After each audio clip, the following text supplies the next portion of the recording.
Amana refrigerators, particularly those manufactured between 2010 and 2020, like the Amana Bottom Freezer series, display the error code F02 when there's a fault with the ambient temperature sensor.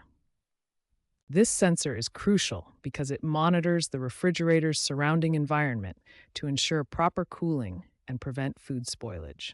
When the sensor malfunctions, the refrigerator may fail to cool correctly, and F02 will appear on the control panel, potentially triggering alarms.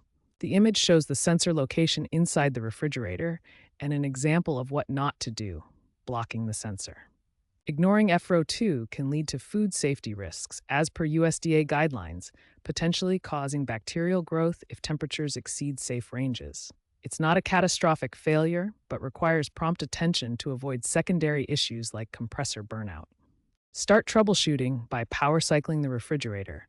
Unplug it for about 5 minutes, then plug it back in. Often, this simple reset can clear the error. If the error persists, the next step is to check the sensor wiring accessible via the service panel for any disconnections or corrosion. Clean any corroded contacts that you find. If these steps don't resolve the issue, the ambient temperature sensor itself likely needs replacement.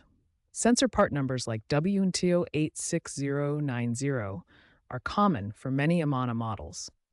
Also consider using a multimeter to test the sensor's resistance, confirming whether it falls within the expected range, typically around 10 k ohms at room temperature. Recent updates include an AI-driven diagnostic tool in Amana's app, guiding users through troubleshooting. According to expert opinions, 80% of reported cases are resolved without needing replacement parts. If preventative maintenance is preferred, proactive sensor checks can prevent 50% of F02 incidents.